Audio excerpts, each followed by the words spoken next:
Aleluia, glórias a Deus, a graça e a paz do Senhor Jesus, amém, irmãos? Amém? Glória a Deus. Eita, Jesus, dá um amém mais forte aí, vamos aí, espantar o frio. A graça e a paz do Senhor Jesus, amém?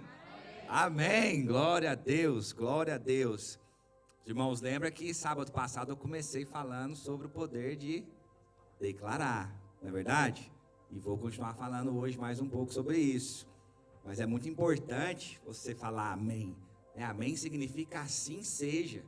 Você está concordando. Alguém libera uma palavra de bênção aqui para a sua vida. Você fala assim, amém. Você está assim seja, eu recebo. Amém? Ele entendeu. Ei, Jesus. No final da palavra hoje você vai ter entendido. Em nome de Jesus eu creio. Aleluia. Glória a Deus. Irmãos, nosso coração está muito feliz, cheio de alegria, pela oportunidade que o Senhor nos dá, estarmos aqui mais um dia, mais um sábado, louvando, adorando o nome do Senhor, amém? Estamos sentindo a falta de muitos irmãos, né? Tem famílias viajando, tem irmãos que não vieram hoje, mas você veio, amém? Você veio, eu estou feliz porque você veio, e Deus vai liberar uma palavra para a sua vida hoje, eu creio nisso, em nome de Jesus. Tenho convicção de que Deus vai falar algo no seu coração hoje aqui. Tenho convicção disso, em nome de Jesus. Antes de nós mergulharmos aqui na palavra de Deus, tem uma palavra no meu coração para compartilhar com você. Eu queria só dar alguns avisos aqui rapidamente. Dia 23 de dezembro agora, nós temos o nosso culto de Natal, amém? No sábado, no nosso culto aqui, horário normal, vamos fazer um culto de Natal aqui, depois do culto vamos ter uma ceia aqui, um banquete, né? Bem caprichado. Tenho certeza que os irmãos aí vão preparar aqueles pratos especiais, a especialidade da casa aí, né? Os homens também vão cozinhar, né? Deixa eu só fazer uma pesquisa rápida aqui, né? Uma pesquisa aqui, os homens que cozinham aí, né? Levanta a mão, deixa eu ver se... Aí, sim, hein? Às vezes nós faz um desafio.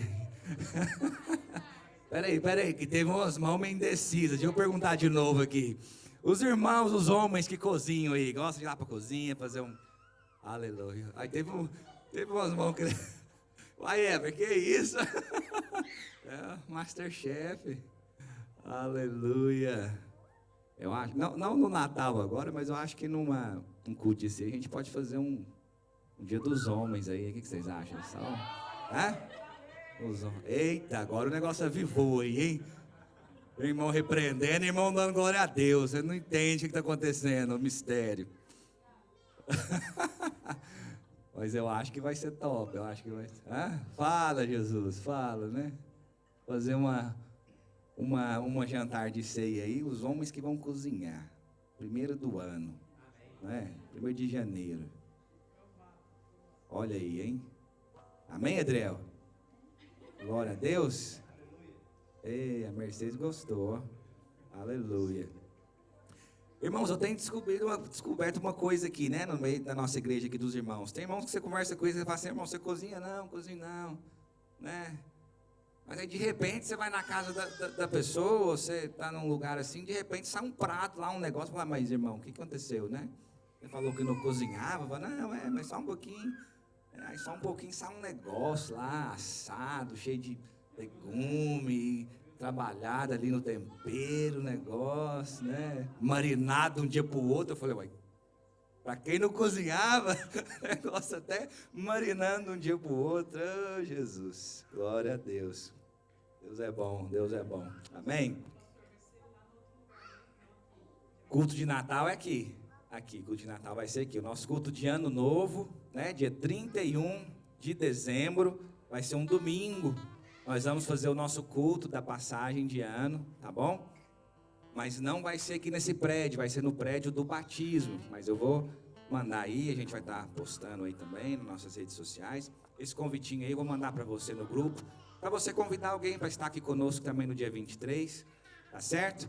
Aqui no culto de Natal, escutar uma mensagem aqui sobre Jesus, aqui celebrando, cantando juntamente conosco e participando também no final desse grande banquete que nós vamos ter aqui. Ok? E não se esqueça dessas duas datas, dia 23 e dia 31. No dia 30 que é um sábado, seria o dia que nós teríamos o nosso culto aqui às 5h30. Mas como nós vamos ter o nosso culto dia 31 da passagem, nós não vamos fazer esse culto, tá certo? Então nós vamos ter o culto no dia 31, no domingo, ok? Então já grava aí para você não esquecer, não esquecer. Glória a Deus. Assim como você está mesmo sentado, queria que você fechasse seus olhos, curvasse a sua cabeça, colocasse a mão no seu coração. Vamos orar ao Senhor, pedir para Deus falar conosco, amém? Em nome de Jesus. Pai, nós oramos ao Senhor nesse momento, pedindo que o Senhor venha nos revelar a Tua palavra, venha falar conosco. Nosso coração tem fome, tem sede de Ti, por Ti. Nós precisamos do alimento que vem do Senhor para nós. Só a Tua palavra nos alimenta, Senhor. Só a Tua palavra nos preenche. Só o Senhor nos preenche, ó Deus. Pai, o anseio do nosso coração é que nós possamos ser cheios de Ti, cheios da Tua palavra, cheios do Senhor, cheios do Senhor. Deus, em nome de Jesus, que palavras sejam liberadas aos corações dos meus irmãos, das minhas irmãs aqui nessa noite, em nome de Jesus. Espírito Santo, que o Senhor possa falar, trazer a vida, trazer revelação da palavra que for ministrada aqui hoje a cada coração, Pai. Pai, que essa revelação nos corações gere vida, gere fruto, dê direção, Senhor, dê sustento, dê ânimo, gere fé. No nome do Senhor Jesus. Em nome do Senhor Jesus. Em nome do Senhor Jesus. Amém. Glória a Deus. Eu queria continuar compartilhando com os irmãos sobre o mesmo tema que eu comecei aqui no sábado passado. Sábado passado eu falei sobre o poder das palavras. Como que as nossas palavras têm um poder criativo, têm um impacto no mundo espiritual, na nossa vida.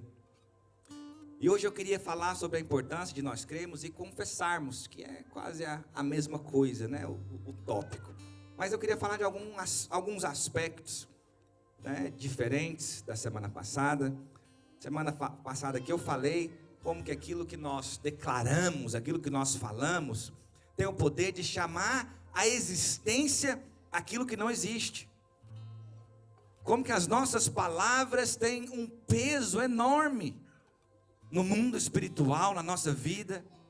Em Hebreus 11, 13, vou ler aqui para você, não está na projeção, mas fala assim: pela fé nós entendemos que foi o universo formado pela palavra de Deus, de maneira que o visível veio a existir das coisas que não aparecem. Então veja que é um princípio que foi estabelecido desde a criação. Todas as coisas vieram a existir por causa da palavra falada de Deus. Deus disse: haja luz, e luz passou a existir.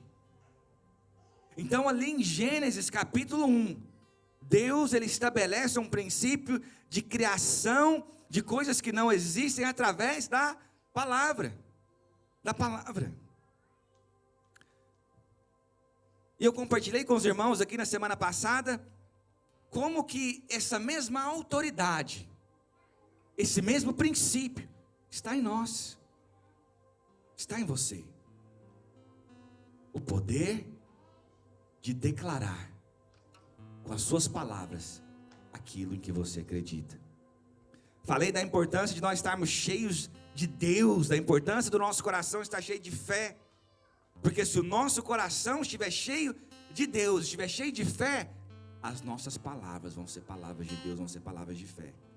Amém? Lá em Lucas 6,45 diz assim: o homem bom tira boas coisas da bondade que entesoura no coração, mas o homem mau da sua maldade tira coisas más, pois a boca fala do que está cheio o coração.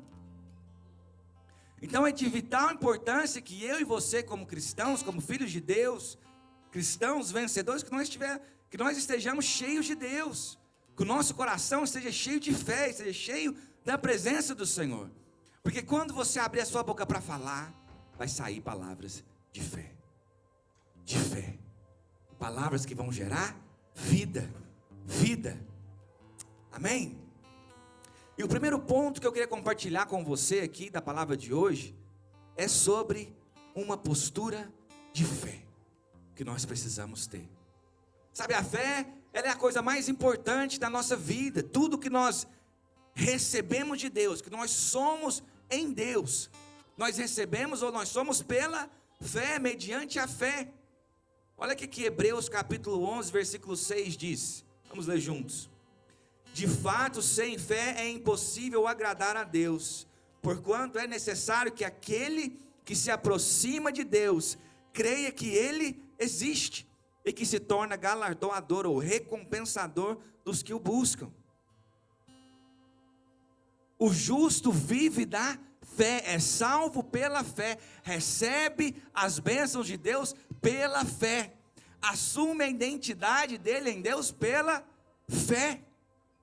Sem fé não há vida cristã, sem fé não há vitória, sem fé você não se apropria daquilo que Cristo conquistou para você na cruz do Calvário.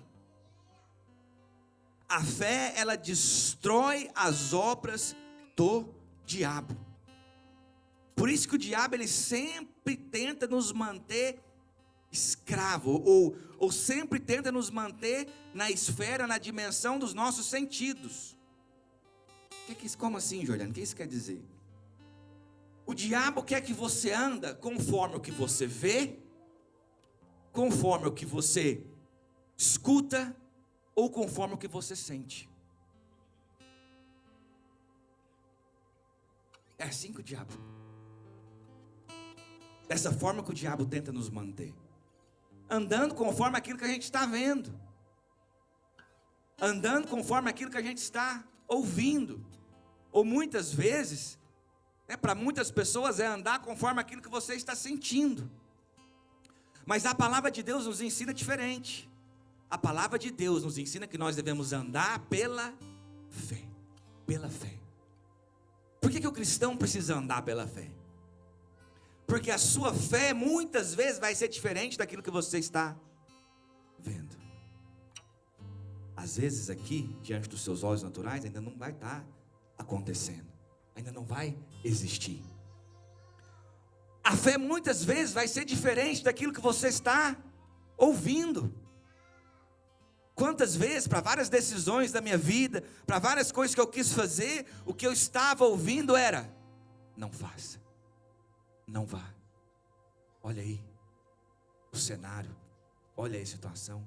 Mas lá dentro, no meu espírito, Deus estava falando assim: vai, faça, é agora. E nessa hora a gente precisa tomar uma decisão: eu vou andar pela fé ou eu vou andar pelos meus sentidos? O diabo quer que nós andemos baseado nos nossos sentidos, mas o Senhor nos convida a andar pela fé. Quando nós permanecemos na esfera, na dimensão da fé, nós triunfamos, irmãos. Nós vencemos.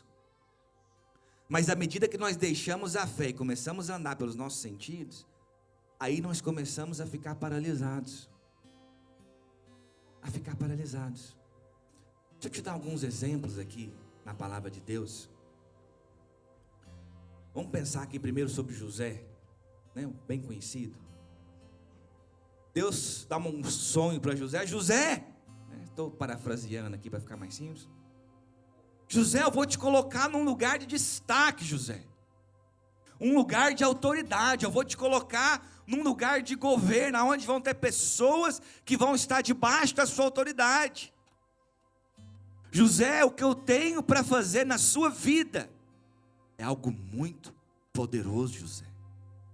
Vou te colocar em um lugar onde poucos estiveram. Deus dá a visão para José. Aí na próxima semana, José senta lá na cadeira de governador do Egito. Olha que poderoso. Na próxima semana, irmãos. Foi na próxima semana? Sim ou não? Não foi na próxima semana. Muito pelo contrário, demorou anos, demorou muito tempo. Mas não só demorou. Quando José começou a compartilhar da promessa de Deus para a vida dele, os seus irmãos desejaram primeiramente matar ele. Não, vamos matar esse menino aqui, ele está doido, ele está pensando que ele vai ter autoridade sobre nós, quem é ele? Chegou um lá e falou, não vamos matar não, vamos fazer o seguinte, vamos jogar, vamos vender ele como escravo. Venderam José como escravo, aquele que recebeu a promessa de ser colocado num lugar de autoridade, de destaque, de glória, uma promessa poderosa, agora estava andando ali em direção ao Egito como um escravo. Um escravo. Olha a diferença. Deus, mas o Senhor me prometeu ali, eu estou aqui. Foi trabalhar na casa de uma das autoridades ali do Egito, de Potifar, acusado injustamente, sem ter culpa no cartório, foi condenado a ser preso. Está lá na prisão. Agora eu te pergunto, imagina se José fosse alguém que andava pelos sentidos. Senhor, o Senhor me prometeu um lugar de governo, de autoridade, algo poderoso. Mas aí quando ele olha em volta aqui, o carcereiro do lado de fora, os colegas de prisão, a marmita ali, aquela comida ruim, uma vez por dia. Como assim, Deus? Como assim, Deus? Se José fosse alguém que andasse pelos sentidos, tinha parado ali. Tinha parado ali. Mas pelo contrário, José foi alguém que creu. Que creu. Sabe o que eu acho mais interessante na vida de José? Cada pedaço da vida dele que você lê, leia a história dele na Bíblia, né? Os detalhes, cada versículo. Cada pedaço, na casa de Potifar, na prisão, como escravo, fala assim que o Senhor o prosperava, Deus era com ele, e você nunca via ele reclamando. Nunca via. Ó Deus, eu estou preso aqui agora, olha aqui. Ah, não, que ruim, agora sua promessa não vai cumprir. Não, ele continuava fazendo, onde ele estava, aquilo que estava nas mãos dele, porque ele entendia que era parte de um processo. Deus estava preparando, Deus estava forjando, Deus estava preparando o coração, Deus estava dando as ferramentas, Deus estava preparando a ocasião, Deus estava alinhando todas as coisas. Ele não ficou paralisado, nem se perdeu por causa dos sentidos, mas ele foi pela fé.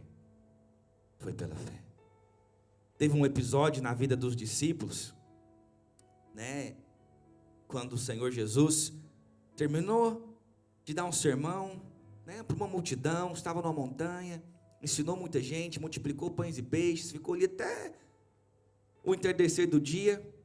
Na hora que acabou tudo ali, o Senhor Jesus chegou para os discípulos e falou assim: agora vocês vão subir nesse barco aqui e vão atravessar o mar para o outro lado. Olha que interessante. O Senhor Jesus mandou os discípulos atravessar, entrar no barco e atravessar para o outro lado. Mas a Bíblia diz que chegando na metade, uma tempestade veio contra o barco. Muito forte, vento e chuva, e a hora passou e entrou para dentro da noite, já estava quase amanhecendo. Os discípulos estavam ali na situação, sem ir para lugar nenhum, já não podia voltar da onde partiram, mas também não conseguia ver, né, o destino, no meio ali, sem saber o que fazer.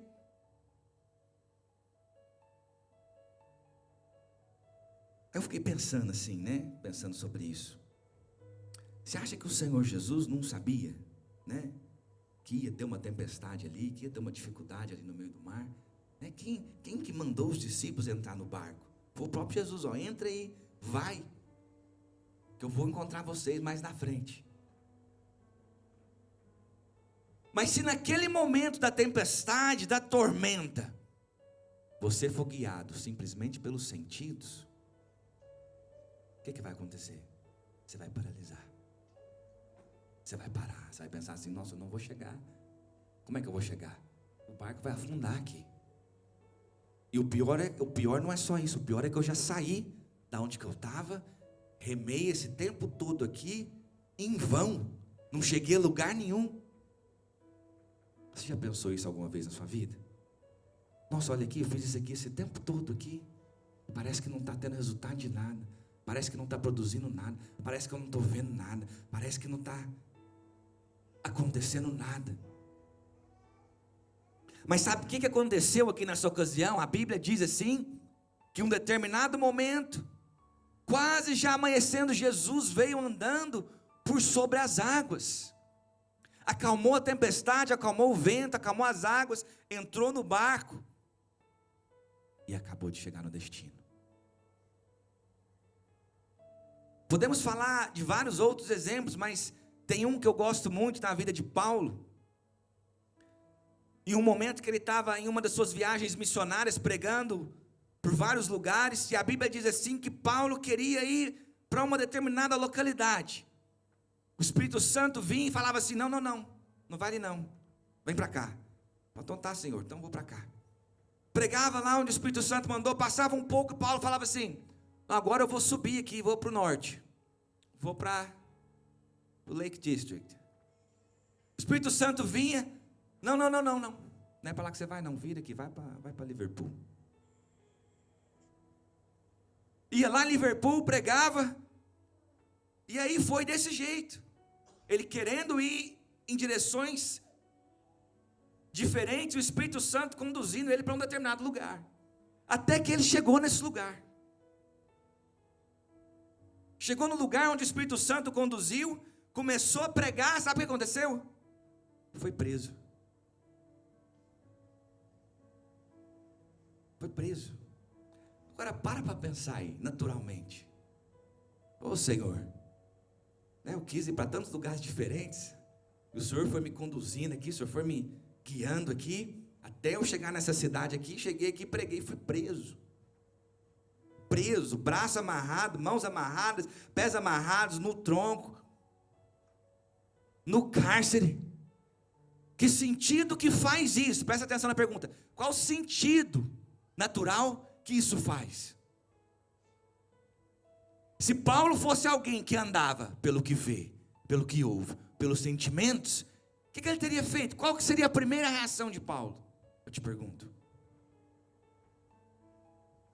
Talvez o questionamento, é ou não é verdade? Talvez Deus, mas o Senhor me trouxe para cá, era isso? O propósito era a prisão? Era isso mesmo? Foi para isso? Mas não, Paulo era alguém que andava por fé. A Bíblia diz assim, que nesse mesmo dia, ele foi preso, quando era meia-noite, ele estava louvando a Deus, lá da sua cela, lá do cárcere. Porque ele era um homem que vivia pela fé. Nessa situação, Paulo no coração dele falou assim, não, Deus tem algo aqui que eu não estou vendo ainda. Deus está fazendo algo aqui, Deus está preparando o cenário para um milagre tão grande que eu ainda não consigo enxergar com os meus olhos naturais, mas eu creio. Talvez é isso que Deus está fazendo na sua vida hoje. Talvez você está passando por coisas na sua vida hoje, que o diabo está toda hora na sua mente assim, questiona, reclama, murmura, desiste, para, olha aí. Mas eu queria te encorajar hoje, nessa noite, a declarar uma palavra de fé, no meio dessa situação. A declarar assim, talvez os meus olhos ainda não estão vendo, mas eu declaro pela fé que Deus está preparando um milagre para mim. Eu declaro pela fé que isso aqui que está acontecendo é Deus preparando aqui o cenário, preparando o palco, alinhando as coisas, trazendo à existência aquilo que não existe, preparando o meu coração para me entregar a bênção. No nome de Jesus. A fé é exatamente isso. Ela declara, ela chama à existência aquilo que não é no natural. Irmãos, o cristão, o crente que não tem uma postura de fé é muito difícil. Esse cristão, esse crente, infelizmente, ele vai viver uma vida derrotada. Ele vai viver uma vida que se ele está sentindo, ele faz. Mas se não está sentindo, não faz. Se ele está vendo, ele crê. Mas se não está vendo, ele não vai. Se a perspectiva, se os relatórios, se as notícias lá fora estão boas, então ele vai. Se estão ruins, ele não vai. E dessa forma não tem como Deus agir. Porque Deus só age mediante a nossa fé. Só age mediante a nossa fé.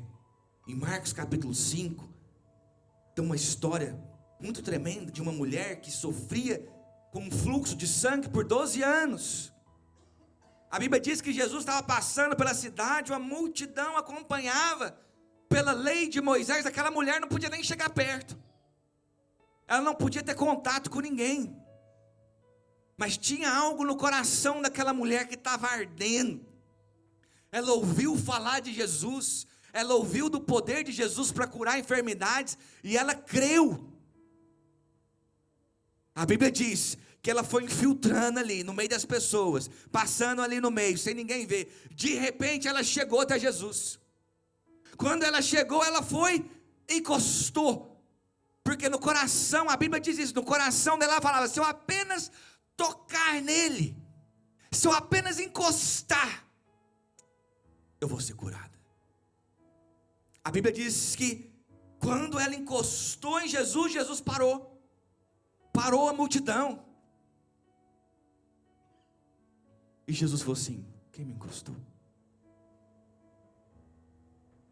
Leia isso em Marcos capítulo 5. Os discípulos até falaram assim para Jesus: Senhor, o Senhor está vendo aqui que tem uma multidão te apertando, como assim que o Senhor pergunta quem me tocou? Olha a pergunta dos discípulos.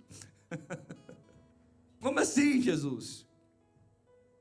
Imagino que Jesus, né, olhando ali aquela pergunta: não, vocês não estão entendendo, não é um toque desse assim da multidão.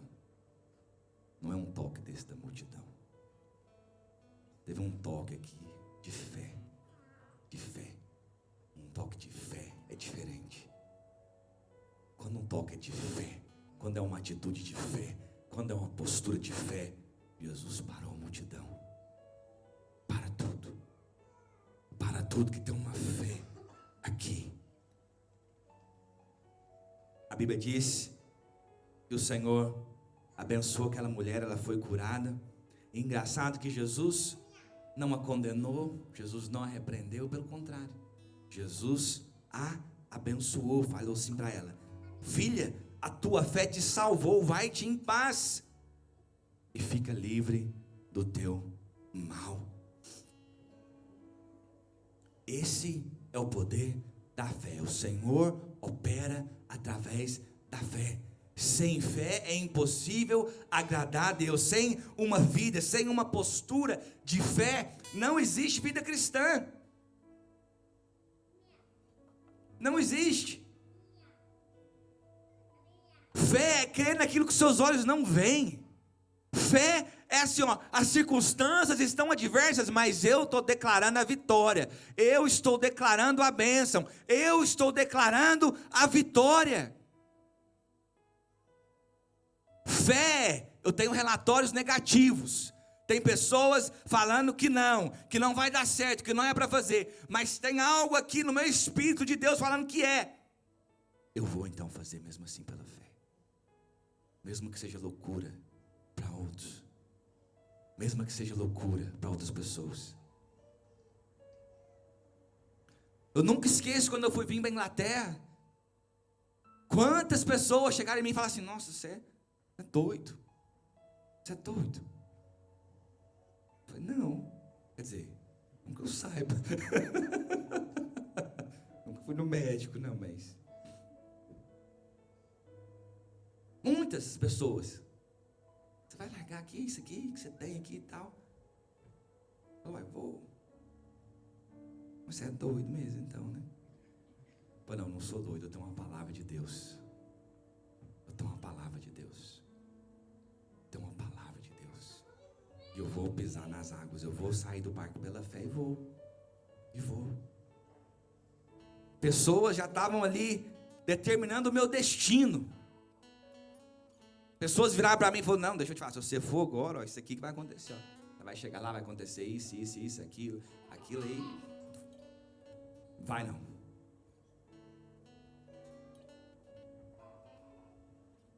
Ô queridos, eu posso te testemunhar aqui, né? Desde que eu cheguei nesse país. Fácil não, né? Todos sabem aí, né? A maioria, todos nós aqui praticamente somos imigrantes.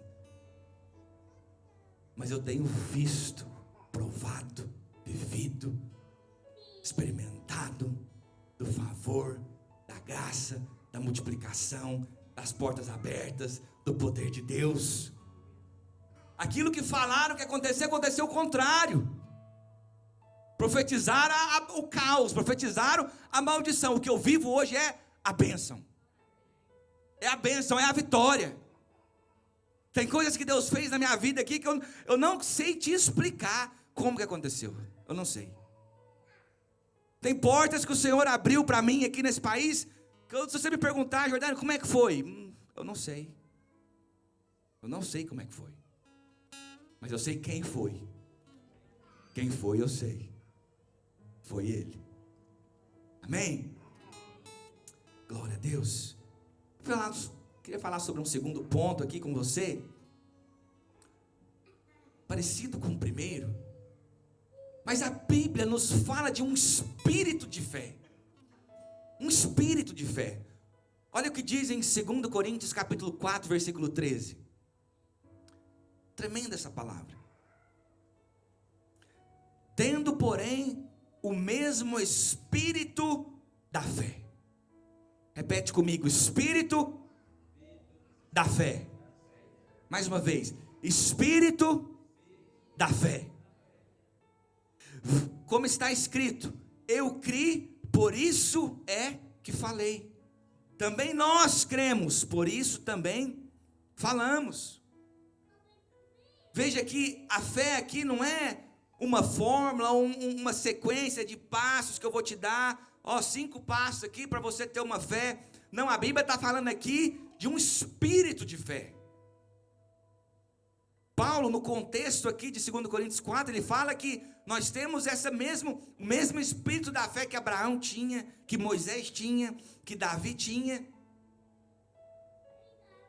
E é interessante você entender isso como espírito de fé, porque o espírito, ele é uma atitude, ele é um modo de viver, ele é uma postura, um posicionamento. Quem tem um espírito de fé é contagiante. Porque o espírito é uma coisa que contagia. É ou não é?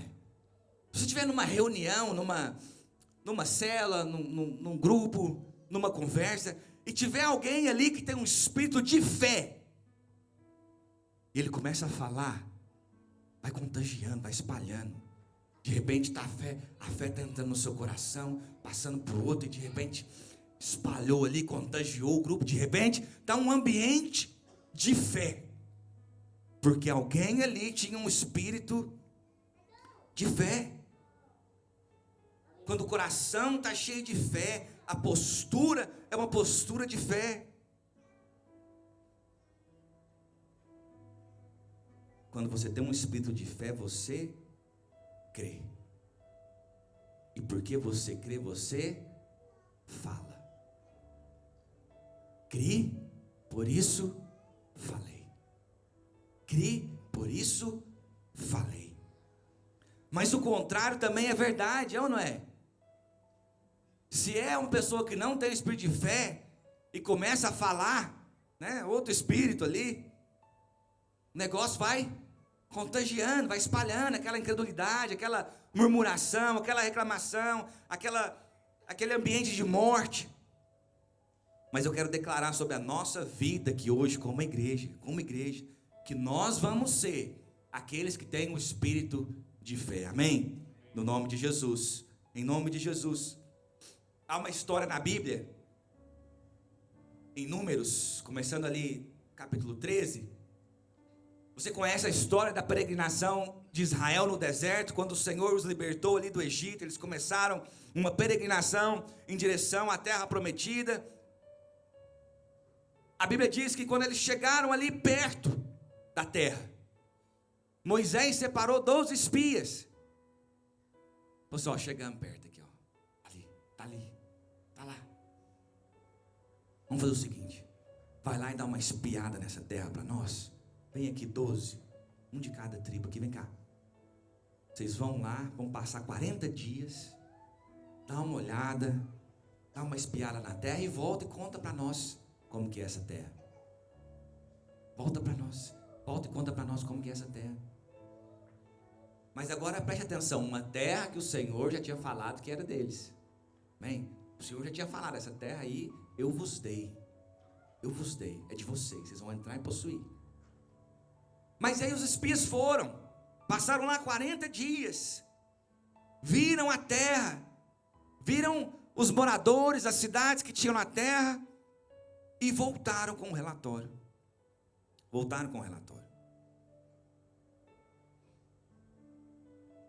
Lá em Números 13, 31 a 33, você pode ler esse relatório lá, não está aí?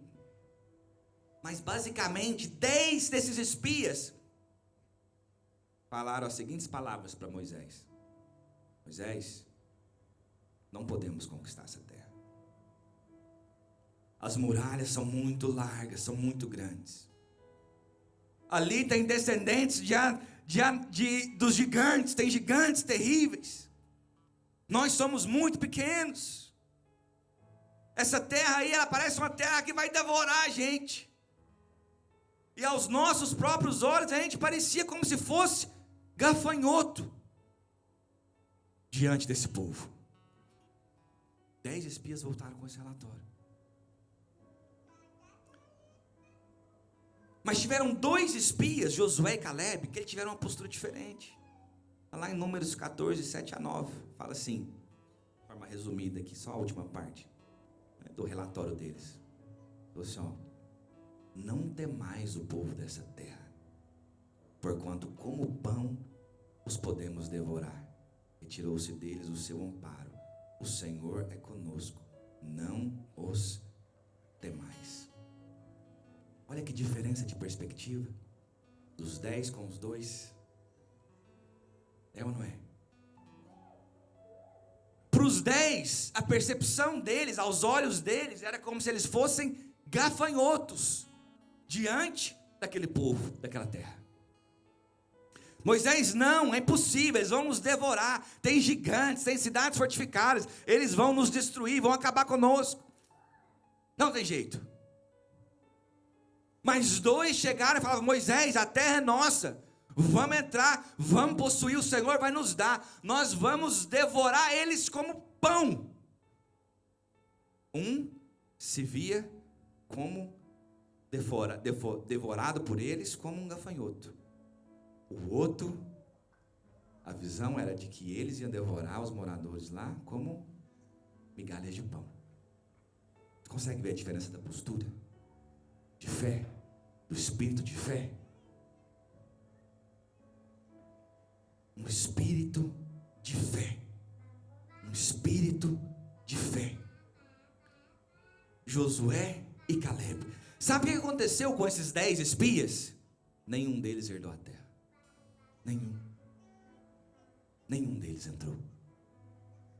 Daquela geração inteira, os únicos que entraram foram Josué e Caleb. Depois daquilo, algo que era para acontecer, demorou 40 anos. Só Josué e Caleb daquela geração que entraram. Por que eles entraram? Postura de fé, espírito de fé. Olha o que o Senhor disse sobre Caleb em Números capítulo 14, versículo 24. Olha que tremendo esse versículo.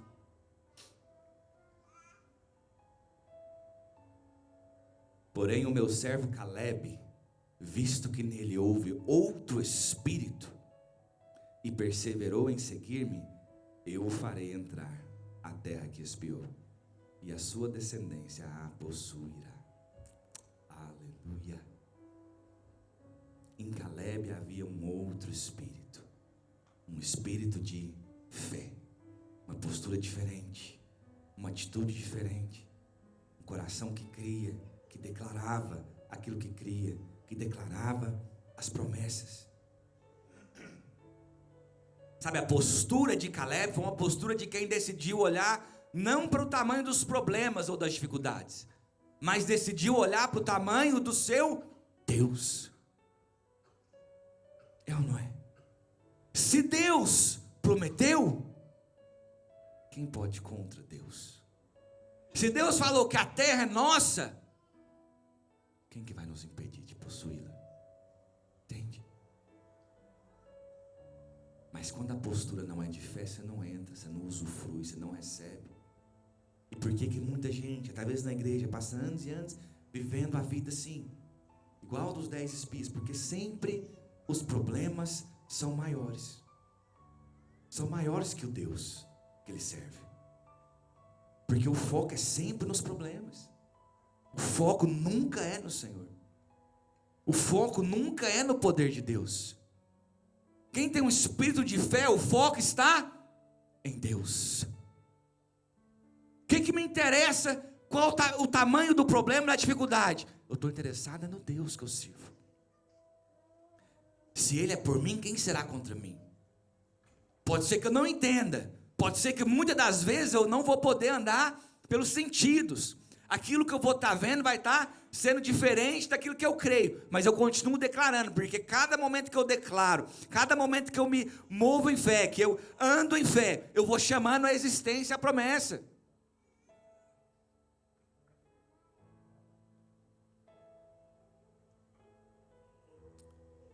O espírito de Caleb é de alguém que resolveu não focar nos inimigos, nas barreiras, nos obstáculos, mas alguém que decidiu focar e confiar na promessa. Decidiu focar e confiar na promessa. Aleluia. Queria te convidar para ficar de pé. Vou fechar aqui com o terceiro ponto. Nós vamos ministrar uma canção também. Então falei com você aqui até agora sobre a importância de ter uma postura de fé. Amém? Uma postura de fé, um espírito de fé. Alguém que o coração tem fé. Alguém que o coração está cheio de fé. Alguém que tem um espírito de Caleb, um espírito que vê as dificuldades, mas não se intimidam por causa delas. Antes eles olham para o Senhor. Antes eles focam no Senhor, na grandeza de Deus, no poder de Deus. Mas a questão é, quando você crê, você precisa falar. Você precisa declarar. A nossa fé é liberada através das nossas palavras. Eu falei isso aqui sábado passado, mas eu quero repetir, irmão. Isso aqui tem sido uma das maiores estratégias do diabo. É nós acharmos que nós podemos crer simplesmente em silêncio. Não, estou crendo aqui caladinho, né? Estou crendo aqui em silêncio aqui dentro. Não é assim que a Bíblia nos ensina. A Bíblia nos ensina a confessar aquilo que nós cremos, a declarar aquilo que a gente crê. É declarar mesmo, é falar, é palavras. Quero ler com você novamente aqui Romanos 10, 8 a 10, que diz assim: mas o que ela diz? A palavra está próxima de você, está na sua boca e no seu coração. Isto é a palavra da fé que proclamamos. Se com a boca você confessar que Jesus é Senhor e crer no seu coração que Deus o ressuscitou dentre os mortos, será salvo. Porque com o coração se crê para a justiça e com a boca se confessa para a salvação. A maneira que nós colocamos em prática, exercitamos a nossa fé, irmãos, é muito simples. É crendo e falando. Foi assim que nós recebemos a maior bênção de todas, a salvação. Não é isso que a Bíblia diz, que eu acabei de ler? Você crê com o coração e confessa com a boca. Sim ou não? Da mesma forma que você recebeu a maior bênção de todas, é a forma que você vai receber todas as outras. É crendo e declarando. Crendo e declarando. Crendo e declarando. Crendo e falando. Sabe, eu quero declarar sobre a sua vida aqui hoje. Há bênçãos em Deus para você. Sabe, a vitória, a paz, a alegria, a promessa de Deus para você. Aquilo que o Senhor Jesus conquistou na cruz do Calvário está à sua disposição. Mas como que você toma posse? Crendo e falando, crendo e declarando, crendo e confessando. Jesus ensinou isso aos discípulos em várias ocasiões, que a fé é expressada pelo falar. Mencionei aqui sábado passado, se você tiver fé, você fala ao monte. Fala ao monte, para ele se mover. Queria que você fechasse seus olhos, aí onde você está.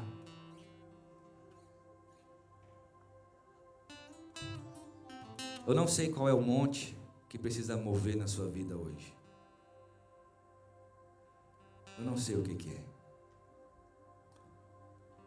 Talvez o seu monte seja uma opressão na mente, uma opressão maligna, sabe? Uma opressão que quer virar uma depressão, algo que vem para te oprimir.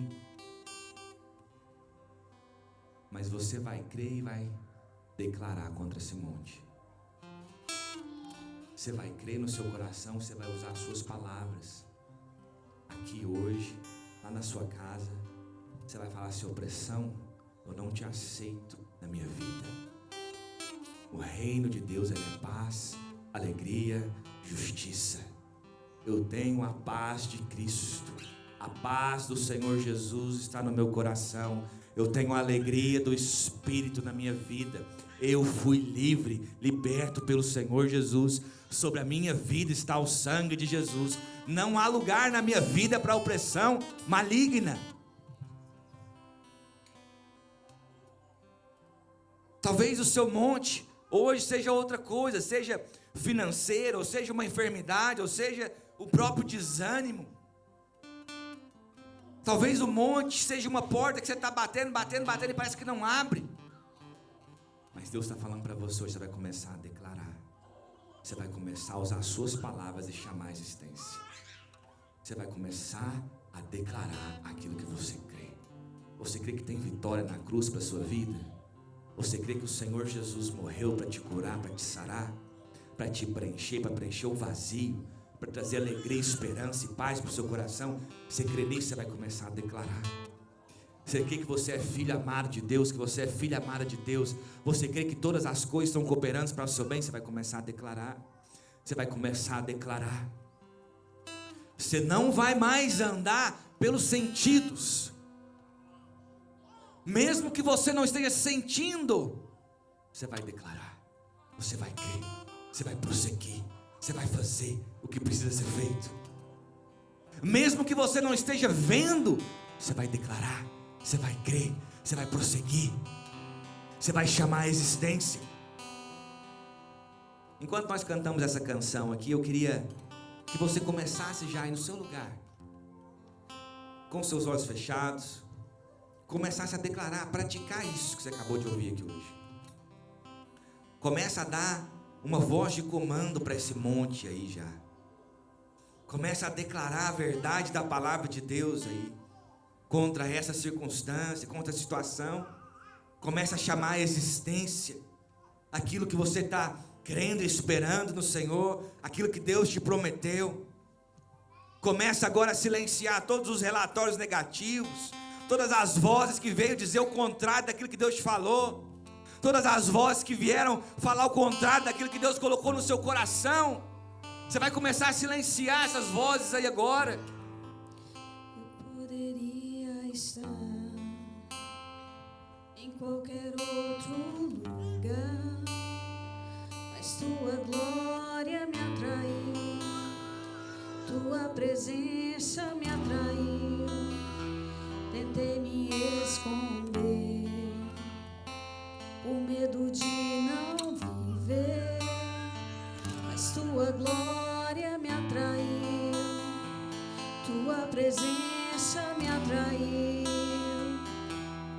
É que a sarça pegou fogo e não se consumiu, e a voz que saiu dela um dia me atraiu, e o meu coração queimou até que descobriu que um dia com tua glória vale mais que 1000. É que a sarça pegou fogo e não se consumiu, e a voz que saiu dela um dia me atraiu, e o meu coração queimou até que descobriu que um dia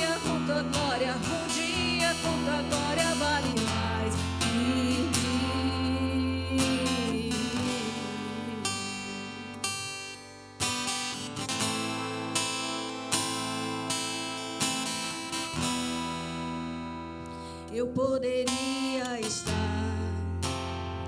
em qualquer outro lugar, mas sua glória me atraiu, tua presença me atraiu. Tentei me esconder por medo de não viver, mas sua glória me atraiu, tua presença me atraiu. É que a sarça pegou fogo e não se consumiu, e a voz que saiu dela um dia me atraiu, e meu coração queimou até que descobriu que um dia em tua glória vale mais que mil. É que a sarça pegou fogo e não se consumiu, e a voz que saiu dela um dia me atraiu, e meu coração queimou até que descobriu que um dia com tua glória, um dia com tua glória vale mais que mil. Vale mais que mil, Senhor. Atraído pela tua presença, não me cansarei sem tua presença. Atraído pela tua presença, não me cansarei da tua presença. Atraído pela tua presença, não me cansarei da tua presença. É que a sarça pegou fogo e não se consumiu, e a voz que saiu dela um dia me atraiu, e o meu coração queimou até que descobriu que um dia com tua glória vale mais que mil. É que a sarça pegou fogo e não se consumiu, e a voz que saiu dela um dia me atraiu, e o meu coração queimou até que descobriu que um dia com tua glória, que um dia com tua glória vale mais que mil. Vale mais que mil. Aleluia, aleluia, aleluia.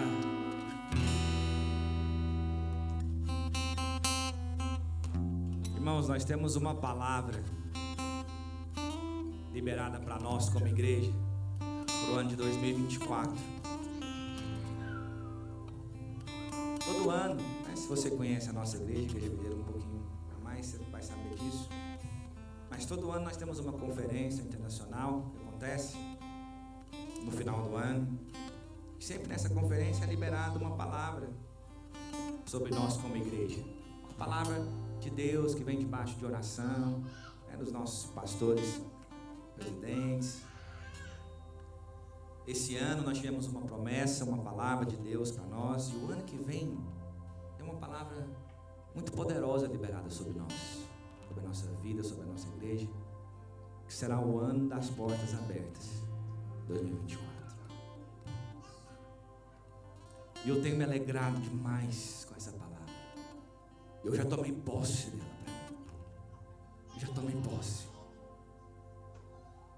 E eu creio que será um ano também para nós como igreja aqui em Manchester de portas abertas, onde o Senhor vai abrir portas para nós.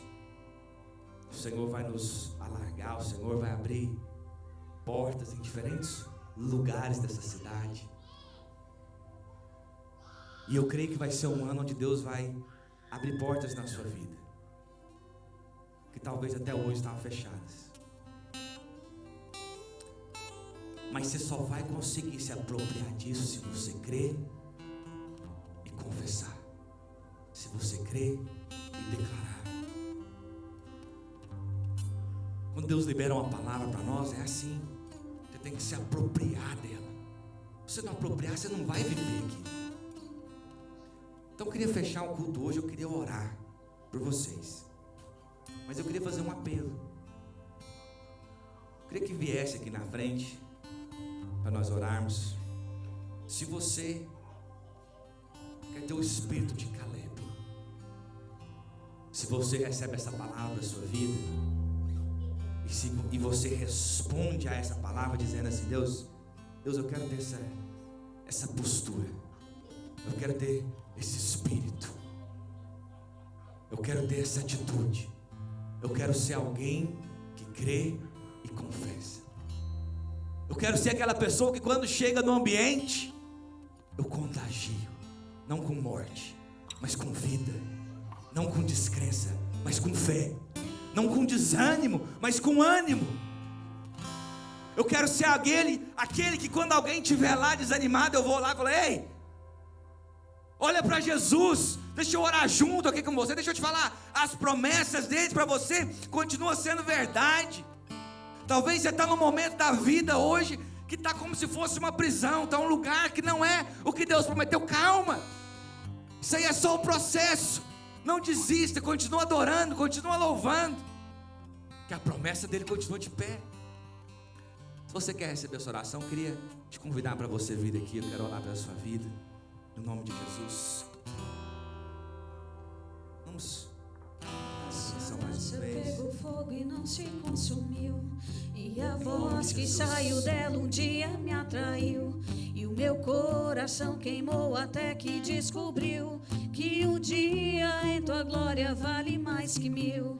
É que a sarça pegou fogo e não se consumiu, e a voz que saiu dela um dia me atraiu, e o meu coração queimou